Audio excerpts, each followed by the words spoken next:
ऐसे अपने को अनुभव होने लगेगा। जब आप नाम जप करोगे, गंदे आचरण नहीं करोगे, सच्चे भाव से चलोगे, तो आपका हृदय प्रसन्न होने लगेगा, शीतल होने, और उसमें आने लगेगा श्री जी हम पर बहुत कृपालु हैं कि ये दूसरा नहीं बता सकता। बाहरी लक्षणों से हम ये बता सकते हैं कि जब आपका बुरे कामों में मन न लगे, अच्छे कामों में मन लगे, सबको सुख पहुंचाने की भावना बने और निरंतर नाम जपने का मन हो, तो जान लेना श्री जी आप पे प्रसन्न है, श्री जी की आपके ऊपर कृपा। वैसे श्री जी सब पे प्रसन्न हो, कभी नाराज नहीं होती, पर हम कुमार्गामी वृत्तियों में रहेंगे तो पता है।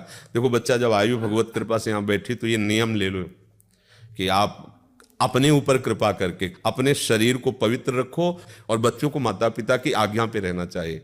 ये अब आज कौन सा बच्चा उठ करके प्रातःकाल अपने माता पिता का पैर छूता है? कौन सा बच्चा है?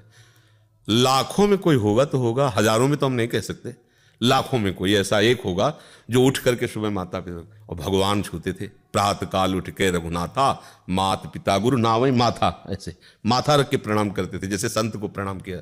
माता पिता भगवान है, वो हमारे लिए अहित कैसे कर सकते हैं? अगर कोई ऐसा कुछ है तो वो तो पशु है, राक्षस है, जो ये भी ज्ञान नहीं कि हमारे पुत्र, हमारे बच्चे हमारे द्वारा पोषित हैं, उनके साथ हम दुर्व्यवहार न करें, वो तो पशु है, राक्षस है।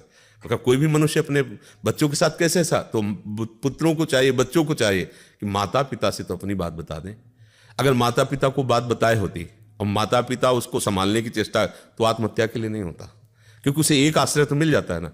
कुछ माता पिता ऐसे हैं कि हमने लाखों रुपया तुम्हारी पढ़ाई में लगा, तुम फेल कैसे हो गए, मतलब तुम पढ़ाई में कमजोरी कर, ऐसा नहीं कहना चाहिए। कोई बात नहीं, तुम्हारा प्रयास था ना, अगली बार और अच्छा प्रयास करो। अब आपने तो प्रेशर डाल दिया कि इतने पैसा खर्चा किए, तुम्हें पता है कैसे कर, तुम तो बस फेल होके चल। अब मित्रों के सामने जो वो उपहास कि फेल हो गया, माता पिता घर से निराश। अब छोटा सा बच्चा, इतनी बुद्धि है, अभी वो सोचा इससे अच्छा मर जाओ, वो निकाल लिया। माता पिता को बहुत सावधान रहना चाहिए, अपने इतना दंड भी ना देना चाहिए कि बच्चा तुम्हारे अनुशासन को मानना ही बंद कर दे, इतना प्यार भी नहीं देना चाहिए कि वो अनुशासनहीन हो जाए। संभाल करके, बच्चे हैं ना, तो इसलिए हम आपसे प्रार्थना करते हैं कि आप नए बच्चे बहुत सावधान रहिए। आपको नष्ट करने के लिए कोई आपका दोस्त बन सकता है, कोई आपका प्राण प्यारा बन सकता है, लेकिन वो प्राण प्यारा नहीं होगा। जो हमें धर्म से भ्रष्ट कर दे वो हमारा मित्र नहीं होगा। नए नए बच्चों को फंसाने में प्रवीण लोग, हाँ हाँ सब व्यवस्था है, हम आपसे शादी कर लेंगे सब, और 4 महीने बाद खत्म कर। अब वो क्या करे? अब वो कुछ भी बोले, कुछ भी सोचे, तो उसका फिर दूसरा रूप आ जाता है। बहुत धर्म से चलो, माता पिता के द्वारा ही जो विधान किया जाता है, मुझे लगता है शास्त्रीय विधान बहुत मंगलमय होता है, क्योंकि इसमें भगवान देवता सबका आशीर्वाद मिलता है। अब बहुत है कुमार्गामी वृत्ति से चलो तो बात अलग है।